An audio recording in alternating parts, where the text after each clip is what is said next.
오늘 같이 보실 말씀은 요한복음 2장 1절부터 11절 말씀 되겠습니다. 사흘째 되던 날 갈릴리 가나에 혼례가 있어 예수의 어머니도 거기 계시고 예수와 그 제자들도 혼례의 청함을 받았더니 포도주가 떨어진지라. 예수의 어머니가 예수에게 이르되 저들에게 포도주가 없다 하니 예수께서 이르시되 여자여 나와 무슨 상관이 있나이까? 내 때가 아직 이르지 아니하였나이다. 그의 어머니가 하인들에게 이르되 너희에게 무슨 말씀을 하시든지 그대로 하라 하니라. 거기에 유대인의 정결 예식을 따라 두세 통 드는 돌 항아리에 6이 놓였는지라. 예수께서 그들에게 이르시되 항아리에 물을 채우라 하신즉 아기까지 채우니 이제는 떠서 연회장에게 갖다 주라 하심에 갖다 주었더니 연회장은 물로 된 포도주를 맛보고도 어디서 났는지 알지 못하되 물도온 하인들은 알더라. 연회장이 신랑을 불러 말하되 사람마다 먼저 좋은 포도주를 내고 취한 후에 낮은 것을 내거늘 그대는 지금까지 좋은 포도주를 두었도다 하니라. 예수께서 이 첫 표적을 갈릴리 가나에서 행하여 그의 영광을 나타내심에 제자들이 그를 믿으니라.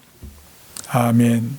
할렐루야. 저는 여러분과 함께 최고의 것을 주시는 주님이란 제목으로 말씀을 나누겠습니다. 예수님께서 가신 곳곳마다 기적의 연속입니다. 왜냐하면 그분께서는 사람이 할 수 없는 것을 뛰어넘는 하나님이시기 때문에 그런 것입니다. 우리가 어떤 일들을 바라볼 때 그에 대한 우리의 관점에 따라서 달리 해석할 수가 있는데 우리가 믿음의 눈으로 바라보면 모든 것이 다 기적입니다. 어느 두 목사님이 아버지 목사님이 계시고 아들 목사님이 계셨는데 그 아버지 목사님과 아들 목사님이 이제 그날 일을 마치고 돌아오면서 서로 대화를 나눕니다. 아들 목사님, 그 아버님 목사님에게 아버지 제가 오늘 운전하면서 큰 사고를 당할 뻔했습니다. 근데 기적적으로 이렇게 무사하게 돌아와서 너무나 기적입니다. 라고 하나님을 찬양합니다. 그랬더니 그 아버지 목사님 말이 야 나는 밖에 나가서 아무런 일도 겪지 않고 돌아왔단다. 이것 얼마나 놀라운 기적이냐. 우리가 믿음으로 눈으로 받아보면 우리가 매 순간순간마다 살아가고 있는 것이 다 기적이에요, 여러분. 왜냐하면 하나님께서 우리와 함께 하신 것이 얼마나 놀라운 기적입니까?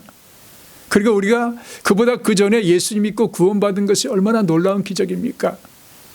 그러니까 우리의 신앙생활의 출발은 기적으로 시작해서 여러분 천국에 들어가는 것도 기적 아닙니까? 기적으로 끝나는 거예요. 세상 사람들은 평범하게 이야기할 수 있는 이야기들이 우리들에겐 다 믿음의 눈으로 바라보면 다 기적인 것이에요. 근데 그것만이 기적이 아니고 오늘 이 자리에 여러분과 함께 예배드리고 있는 시간도 여러분 우리 주님께서 이 은혜를 베풀어 주시고 이 잔치를 베풀어 주시고 이 자리와 함께하고 계시다는 그 믿음을 갖게 된다면 그 믿음의 눈으로 바라보면 여러분 이것이 또한 기적 아닙니까? 그러므로 우리는 신앙생활에 이 기적을 일으켜주시는 그런 예수님을 우리가 모시고 살고 있다는 그 분명한 믿음을 갖고 있다면 우리는 이 세상의 일들에 두려워 떨지 않게 되고 강하고 담대함으로 나갈 수밖에 없는 거예요. 저는 오늘 본문 말씀을 통해서 몇 가지를 한번 여러분과 나누고자 합니다. 이 첫 번째는 포도주가 떨어진지라 하는 말씀을 좀 보고 싶어요. 오늘 본문 말씀을 조금 부연해 설명하면 1, 2절에 가나라는 동네에 혼례가 있었습니다. 육신의 어머니 마리아가 이미 거기가 계셨고 그리고 또 청함을 받은 이 예수님과 제자들이 거기 가게 되었습니다. 아마도 이 마리아는 그 당시에 그 혼례식의 친척 관계에 있는 어른이시든지 또는 그 동네에서 덕망 있는 사람들에게 존경받는 그래서 굳은 일 대소사를 막론해서 도와주는 그런 어른 역할을 했던 사람이 분명해요. 그런데 이 흥겨운 혼례식에서 갑자기 포도주가 떨어진 것입니다. 물론 여러 가지 많은 음식들도 있겠지만 참석한 모든 사람들이 즐겁고 기쁘고 함께 그 복된 날을 누릴 수 있는 그런 음식으로서 이 포도주라고 하는 것은 대단한 역할을 했습니다. 그런데 이 포도주가 떨어진 거예요. 보통 혼례식에는 이 연회를 베풀 때 충분한 포도주를 준비해 놓습니다. 만약을 대비해서 이 상품의 그런 포도주를 먼저 대접하다가 나중에 그것들이 다 떨어지면 좀 여기서 이제 낮은 것이라고 되어 있지만 이게 치퍼라고 되어 있는데 치퍼 와인, 아주 싼 포도주를 준비해 놔서 이제 그걸로 이렇게 그들에게 축하연을 연결하게 되어 있는 거예요. 근데 무슨 연유인지 사람들이 많이 왔든지 뭐 그런 연유로 또는 너무 즐거워서 많이 마셨든지 그 포도주가 떨어지게 된 거예요. 3절에 보시면 포도주가 떨어진지라. 그래서 심각한 문제가 발생했다는 거예요. 여러분, 여기서 포도주가 떨어졌다가 하는 이 말씀은 오늘 우리들에게 여러 가지 의미를 던져줍니다. 영적으로, 혼적으로, 육적으로, 환경적인 의미에서의 포도주가 떨어진 것이라는 말씀을 우린 대비해 볼 수 있어요. 우리 영적으로 신앙적인 여러분 갈급함과 신앙적으로 하나님과 멀어진 때를 여러분 경험하지 않습니까? 영적인 힘이 약해져서 그 뜨거웠던 신앙이 사라져버리는, 식어져 버리는, 이것이 바로 포도주가 떨어진 거랑 똑같은 모양을 우리에게 보여주고 있는 거예요. 또 혼적으로, 우리 심적으로 이 버닝아웃 된 것, 스트레스를 받고 낙담하고 절망하고 하는 것은 뭡니까? 정상적인 마음의 상태에서 떨어진 거예요. 그리고 우리가 육체적으로 만성피로를 느낀다든지 질병에 걸려있는 상태가 뭡니까? 그것은 결국 이 포도주가 떨어진 것처럼 우리의 영양분과 우리의 에너지가 떨어지는 상태예요. 또 환경적으로도 보면 여러분, 지금 사람들과의 관계성 속에서 불화라든지 좋지 못한 관계는 좋은 아름다운 관계에서 떨어진 거 아닙니까? 그 어느 정도 충족될 것에서부터 떨어져 있는 것을 말하는 거예요. 직장 생활에서 해고를 당했다든지 사업에서 재정적인 어려움을 겪는다든지 하는 모든 것들이 다 이 포도주가 떨어진지라고 하는 의미를 우리가 함께 이해할 수 있는 것입니다. 심각한 문제를 만나게 된 거예요. 두 번째 보고 싶은 것은 여러분, 이런 문제를 예수님께 가지고 나왔다는 거예요. 이 심각한 문제 아닙니까? 이 문제를 누가 가지고 나왔나요? 마리아가 가지고, 육신의 어머니인 마리아가 가지고 나왔어요. 3절 보십시오. 예수의 어머니가 예수에게 이르되 저들에게 포도주가 없다 하니. 이 마리아는 여러분, 저는 이 육신의 아들 예수님이지만 예수님에 대한 믿음이 있는 것을 발견할 수가 있어요. 왜냐하면 이 마리아는 성령의 잉태함으로 예수님을 잉태했고 출생시켰습니다. 그리고 그 이름을 예수라 임마누엘 하라는 그런 천사로부터 말씀을 들었습니다. 그러니까 예수님이 태어날 때부터 이 마리아는 그를 키우면서 그 마음속에 이 아들 예수가 하나님 앞에 구원자로서의 일을 감당하게 되는 그런 특별한 사람이라는 것을 그는 이미 마음속에 품고 있었다는 사실이에요. 누가복음 2장 41절부터 51절까지 보시면 유월절 그 대행사에 3대 절기가 있지 않습니까? 유월절, 오순절, 장막절, 이 3대 절기가 있는데 이 유월절이 어쩌면 가장 큰 절기예요. 그러니까 온 세계에 흩어져 있는 유대인들이 다 모였습니다. 인산인해를 이루는 거예요. 셀 수 없을 정도로 이 예루살렘에 이제 모였는데, 그때 이 육신의 아버지 요셉과 그 육신의 어머니 마리아와 이 예수가 함께, 그때가 12살이에요. 12살 때 이 예루살렘을 방문하게 됩니다. 그 일을 다 마치고 떠나는데 예수님은 거기에 머물러 있었다고 기록하고 있습니다. 그런데 이 많은 행렬들이 이제 거기서 빠져나가면서 이 마리아와 요셉은 아들도 같이 나가는 것을 생각을 하고 그냥 행렬에 끌려서 가다가 하루가 지난 다음에 보니까 아들이 없는 거예요. 그래서 친척들과 아는 사람들에게 물어봤습니다. 그랬더니 아무도 모르는 것입니다. 그래서 다시 그들은 이 예루살렘으로 다시 돌아와서 성전에 있는 예수님을 발견했는데 그때가 3일째 되는 날입니다. 예수님께서는 선생들과 같이 앉아서 이제 묻기도 하시면서 너무나 신기한 모습을 이게 보게 된 것입니다. 어머니 마리아가 예수님께 이렇게 말합니다. 아야, 어찌하여 우리에게 이렇게 하였느냐? 내 아버지와 내가 근심하여 너를 찾았노라. 그러자 예수님께서 이렇게 말씀하십니다. 어찌하여 나를 찾으셨나이까? 내가 내 아버지 집에 있어야 될 줄을 알지 못하셨나이까? 그런데 그 끝에 보니까 마리아가 그 마음에 모든 말을 두었다고 그렇게 기록되어 있어요. 거기 보면은 그 어머니는 이 모든 말을 마음에 두니라. 이 모든 말이라고 되어 있는데요. 이 원어에 보면 all these things라고 되어 있어요. all these things. 이 모든 일들을 마음에 두니라.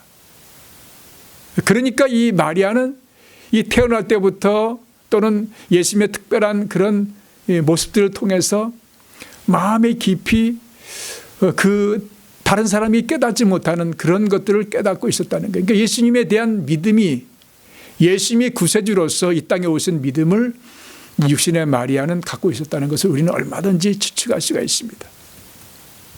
여러분, 근데 예수님께서 뭐라고 말씀합니까? 내 때가 아직 이르지 않았다라고 말씀하십니다.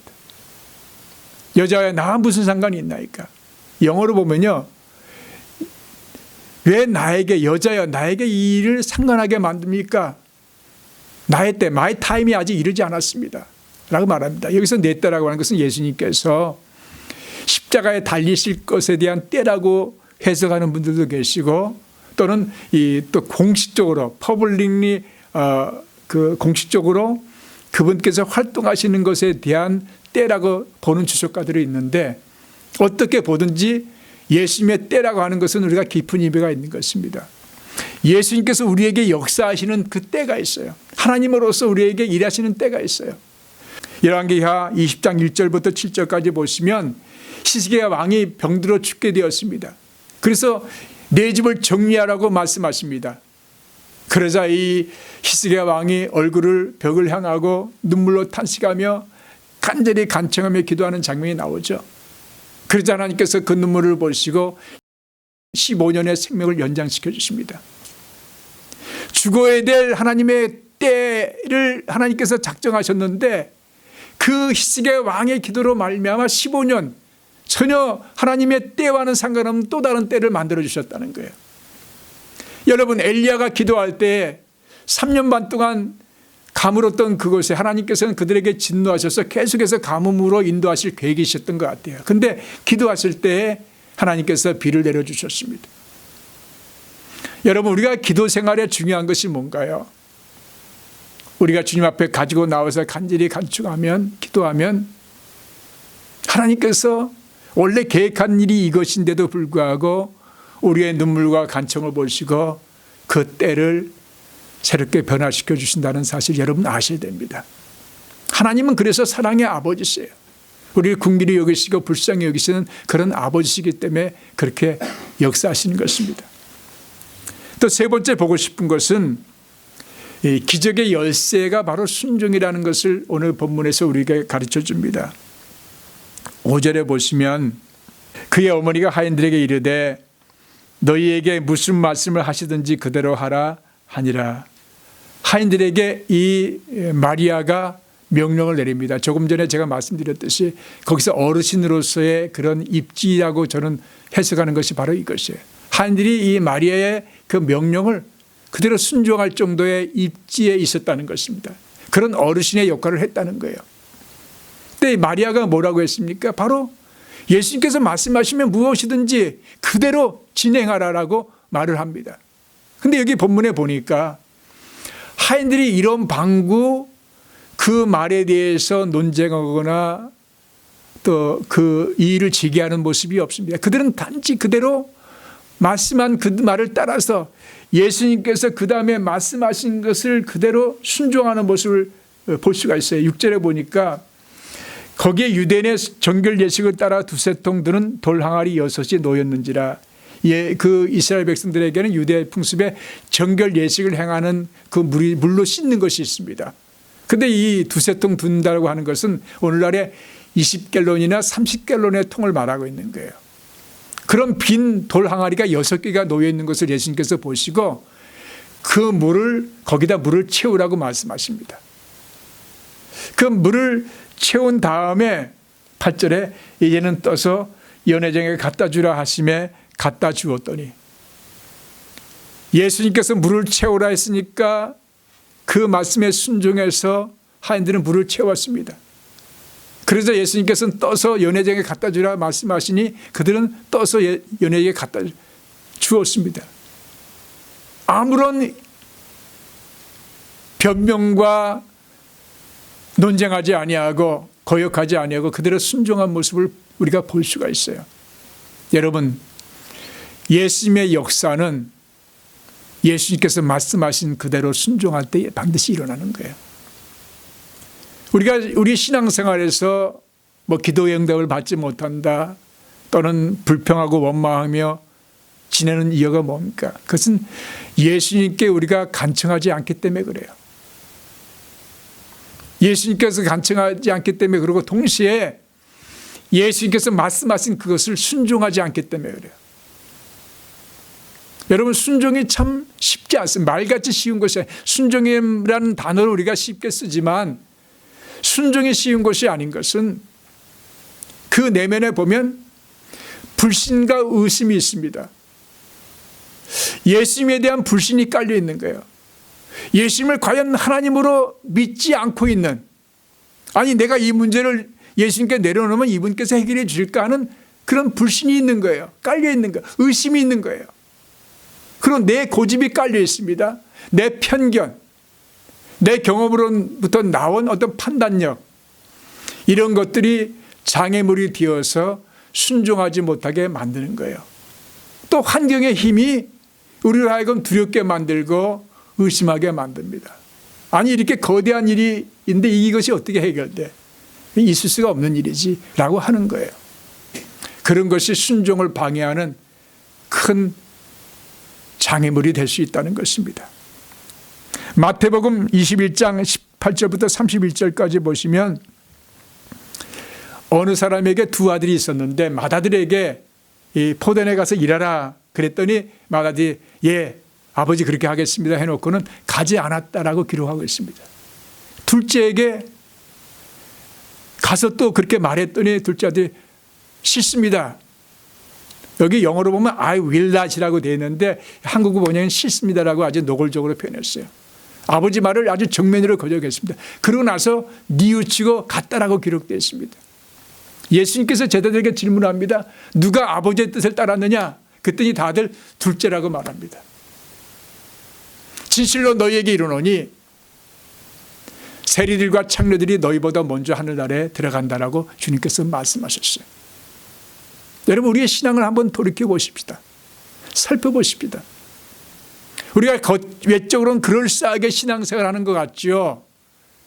말씀도 많이 알고 또 은혜도 받고 그렇게 신앙생활 하지만 결과론적으로 주님 말씀을 제대로 실천하지 않는다면, 순종하지 않는다면 진정한 크리스찬이라고 할 수 없는 거예요. 그 의미는 결과론적으로 예수님께서 예비하신 그 열매들을 우리가 누릴 수 없다는 것을 극단적으로 우리는 알아야 됩니다. 예수님께서 물을 채우라 했을 때 그들은 명령대로 순종했고 떠서 갖다 주라고 했을 때 그들은 그대로 명령대로 행했습니다. 그랬더니 어떤 일이 일어났습니까? 요나장은 너무나 놀랐습니다. 먼저 마시던 것보다도 더 뛰어난 최상품의 그런 이 포도주를 마시게 된 거예요. 그래서 신랑을 부를 수밖에 없는 게 너무 놀라서 신랑을 불렀습니다. 그러면서 10절에 이렇게 말합니다. 말하되 사람마다 먼저 좋은 포도주를 내고 취한 후에 낮은 것을 내거늘 그대는 지금까지 좋은 포도주를 두었도다 하니라.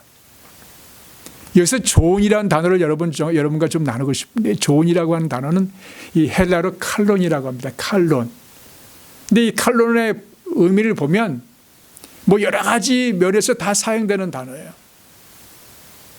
어떤 조직체 내에서는 가장 뛰어난 사람을 말하기도 하고, 도덕적인 면에서 보면 뛰어난 인품을 이야기합니다. 물건을 얘기하는 최고의 상품을 말합니다. 근데 우리 한국어 번역에는 좋은이라고 번역했고 대부분 굿이라고 표현했어요.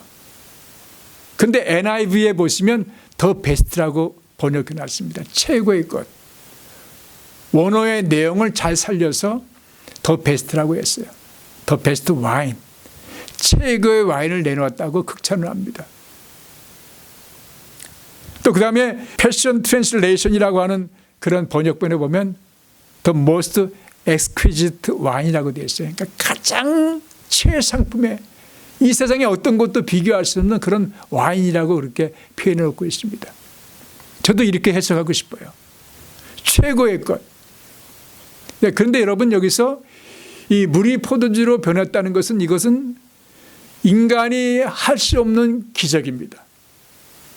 이 김영길 한동대 총장 지금 이제 돌아가셨지만 그분께서 과학자로 미국에서 공부하면서 학위를 따고 그런 이제 나중에 신우회를 들어가서 이제 성경 공부를 할 때 가장 걸렸던 것 중에 하나가 이제 동정녀 마리아 탄생이라든지 오늘 본문의 말씀입니다. 물이 포도주로 변했다. H2O가 C2H5OH로 변한 것 이것은 있을 수가 없다는 얘기예요. 과학자로서 도무지 납득할 수 없는 그런 일이라고 하는 거예요. 그리고 또 이분께서 오병이어의 기적을 말하면서 그것이 5천 명을 먹였다. 질량 보존의 법칙을 완전히 위배하는 사건이라는 거예요. 그러니까 과학자로서는 이해할 수 없는 이 기적의 사건들을 자기가 도무지 받아들일 수가 없다는 거예요. 근데 그가 나중에 영적인 눈이 열리고 믿음의 눈이 떠지자 그것이 믿어지더라는 거야. 이 창조자 하나님은 하실 수 있다는 거예요. 무에서 유를 창조하신 하나님께서 있는 것 가지고 새롭게 변화시키는 것은 너무나 쉬운 것이라고 생각하게 되는 거예요. 예수님께서 왜 동정녀 마리아로 탄생하셔야 되는지를 그는 이해하게 됐다는 거예요. 그래서 그는 누구보다 뜨거운 신앙을 갖게 되었고 예수님을 구세주로서 완벽하게 위지하며 사는 그래서 한동대를 처음에 꾸려서 나갈 때 그 재정적으로 어려운 가운데서도 그가 그 믿음으로 한동대를 으뜸 가는 그런 대학 중에 하나로 키울 수 있었던 것은 그가 예수님에 대한 체험의 믿음 때문에 그런 것입니다. 예수님께서는 여러분 자기 이름의 명예를 거시고 우리 인생의 최고의 것을 주세요. 여러분 한번 깊이 보세요. 우리에게 주신 이 환경 여러분 이 땅에 수천 년이 흘렀습니다. 그 수없이 많은 인류 중에 내가 태어났습니다. 이 땅에 존재하고 있다는 자체가 얼마나 신기한 일입니까? 이 시대에 살고 있다는 것이 얼마나 신기한 일입니까? 여러분의 만나는 사람들, 관계하는 환경들 다 그런 믿음에 늘어보면 최고의 것이라고 하는 것이에요. 나에게 이런 사업터를 주셨습니다. 이것이 최고의 사업터를 주신 거예요. 나에게 이런 직장을 주셨다. 최고의 직장을 주신 거예요. 여러분 믿음의 눈으로 바라보면 주님께서 함께 하셔서 나에게 허락한 일이라면 주님께서는 최고의 것을 주신 거예요. 그런 믿음을 우리가 갖고 있다면 여러분 원만 불평이 나옵니까? 우리 속에는 정말로 행복이 넘치는 그런 삶의 연속이 될 수 있는 거예요. 그런 면에서 오늘 이 물을 포도주로 만드신 그 예수님 그분께서 하나님으로서 우리 가운데 함께 하시고 우리 인생을 변화시키고 충족시킬 수 있는 최고의 것으로 채워주신다는 것을 우리가 분명히 믿는다면 우리의 신앙의 자세가 달라질 것입니다. 말씀 마치겠습니다. 오늘 이 본문 통해서 예수님께서는 이 물을 포도주로 변화시켰는데 이것을 통해서 보는 것은 이 포도주가 아니에요. 우리 예수님이에요. 예수님은 생명을 창조하시는 하나님이세요. 우리가 그분에 대한 믿음을 갖겠다고 결심하고 믿음의 행진을 하지 않는다면 우리의 인생은 아무것도 아니에요. 우리 예수 믿는 우리 성도님들 우리가 이 순례길을 걸어가면서 우리가 포도주가 모자랄 때가 반드시 우리가 체험합니다. 그때 그 모자람을 예수님께 가지고 나와야 돼요. 그리고 그 예수님께 온전히 순종할 때 그분이 무슨 말씀하시는지 순종할 때에 우리의 부족함을 채워주시고 역사하시는 놀라운 일들이 일어나게 되는 거예요.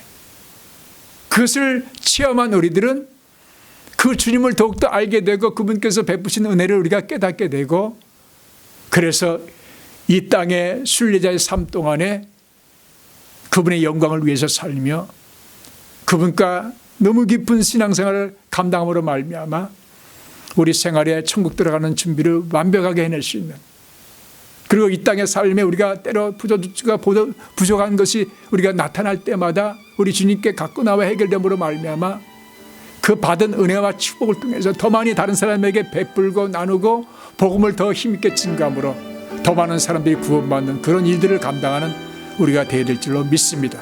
그런 축복에 우리 성도님들 되시기를 예수님 이름으로 축원드립니다.